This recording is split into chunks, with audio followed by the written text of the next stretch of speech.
Hello, everybody. Venus is turning retrograde and will be retrograde until 29th of January. And this seems to be very interesting for many people. So I thought of looking into this.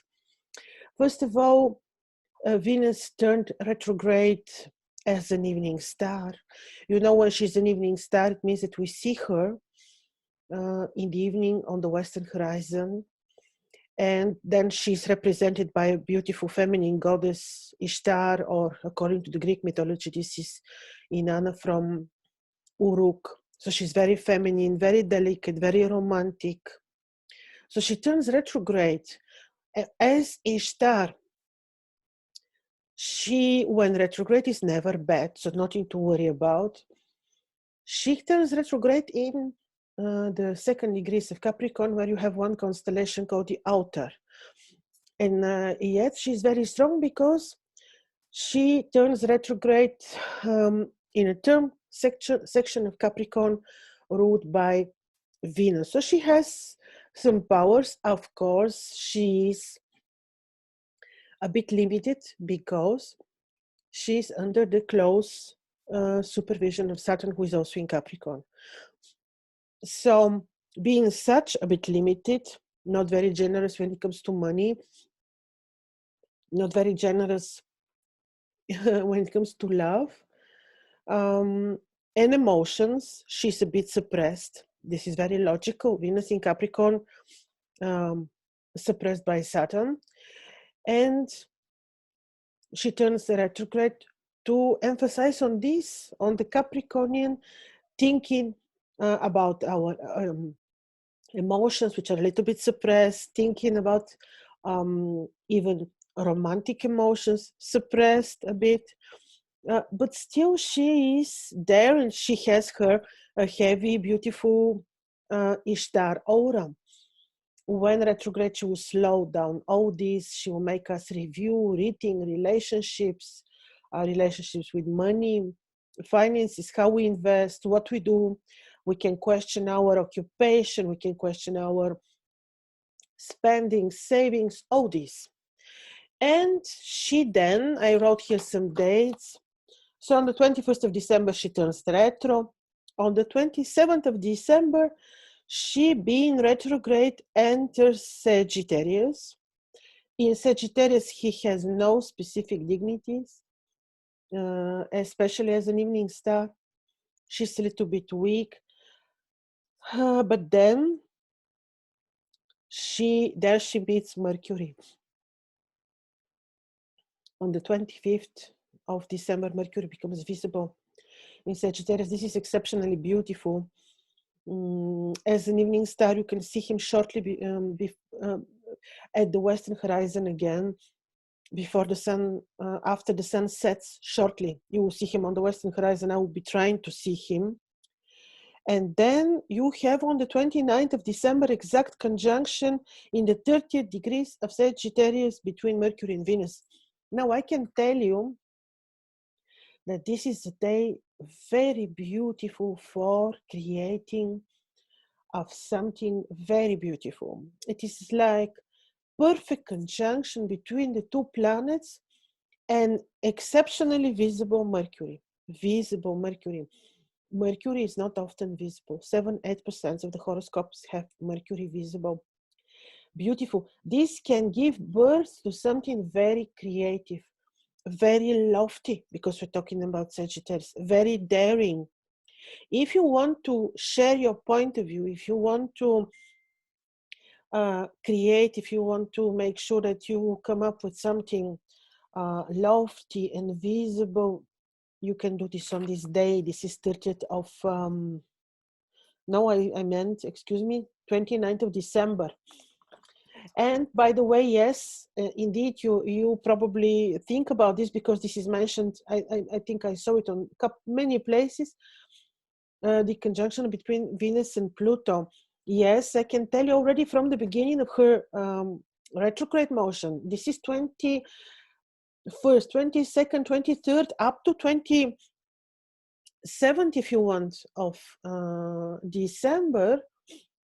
Pluto-Venus conjunction is a very serious thing.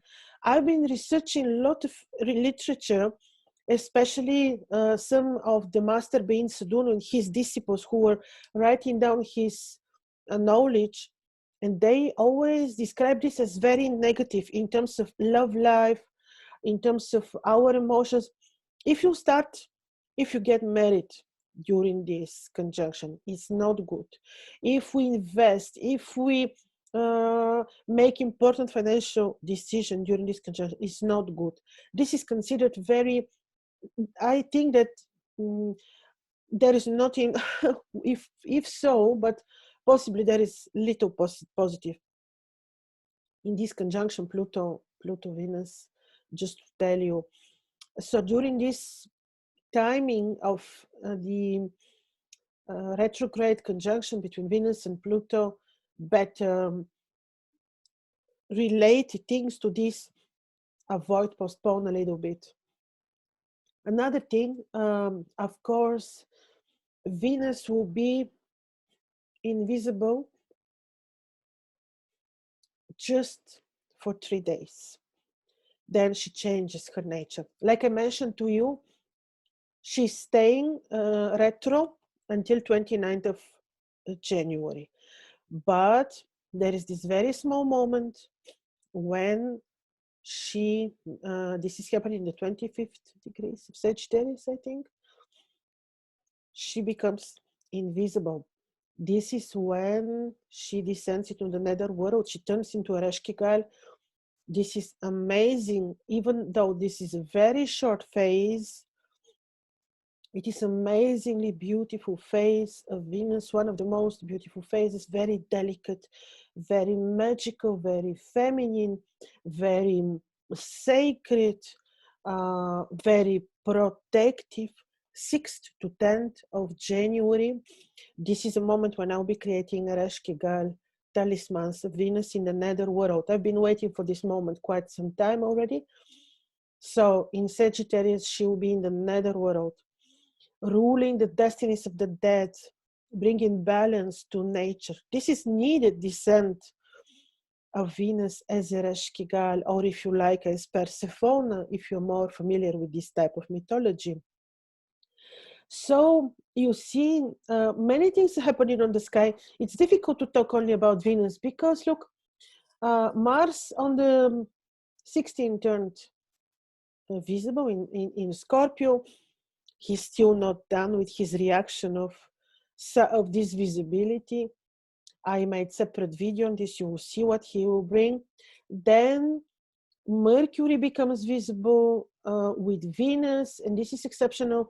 I will talk about, but this is quite complex, so it requires separate analysis about the Saturn in invisibility, who turns invisible as well, and this is very interesting. So people mainly speak about the retrograde motion, but the retrograde motions does not give so much of influence.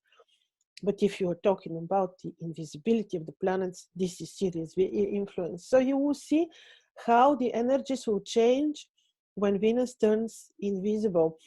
We may not get her active protection as we used to, this feeling of joy, this natural, exactly this natural blessing which we're used to, Venus visible. When she's invisible, she's very sacred and magical, and it is totally different situation. Now, as I said, don't worry at all. I think many people were worried, oh, Venus turns retrograde. This is, no, when retrograde, she's also beautiful. She's delaying, she's slower. She looks to be retrograde from our perspective. By the way, Venus and Uranus have their own spinning motion, but still, you see, she's slowing down, makes us revise what is happening in Capricorn, our serious value system, because moral, because she turns, and where is this happening? In the degree of the altar, where you have the constellation altar. What you do on the altar? You pray. This is directly related to our belief system, maybe religion, maybe simply spirituality, maybe she will make us revise what is love. She will make us revise our ideals, moral, discipline, because, but this is the author once again. She turns back in the author. So she's emphasizing on our deeds, our spirituality, our awakening. So she's doing a very beautiful job. And it will be a lot about moral, because Capricorn is a lot about discipline and moral, but moral in this broad sense, like values in our relationship with communication, relationship, attitude with people, towards ourselves. So yes, this is what she's doing. And then once she enters Sagittarius, it will be a lot about our lofty ideals. Again, revision, questioning. She's beautiful when retrograde. Don't worry at all. I love her retrograde motion. Slowed down, and I never ever saw a case when Venus while retrograde did bad. Yes, maybe there would be other aspects in the horoscope. Maybe there would be a phase specific of Venus. Maybe there would be affliction and so on. There, when while retrograde, she can be a bit difficult, but solely the retrograde motion is not bad. It is just slow down, questioning, love, moral values. So all this will be very beautiful. And of course, people who have ascendant Capricorn, Cancer, Sagittarius, or who have Venus as Almutan. Almutan means the planet which is most significant in your horoscope, which influences your personality the most. Then, of course, you will be feeling every single motion and phase of Venus. But this is all good. So, ladies and gentlemen, I think this was maybe informative for you. Don't worry, embrace this when you feel that you are a bit more thinking about what I just listed. Uh, keep in mind, this is Venus, and well, she's the goddess of the netherworld for a couple of days, 6th January to 10th of January. And she's also Ishtar. She's evening Venus now, which makes her feminine, beautiful, romantic. She's about love. She's about talents, and very much about talents. I'm repeating the date when she, 29th of December, when the exact conjunction between Venus and Mercury take place. This will be something beautiful, and it will have positive impact on each one of us. So enjoy, and see you very soon.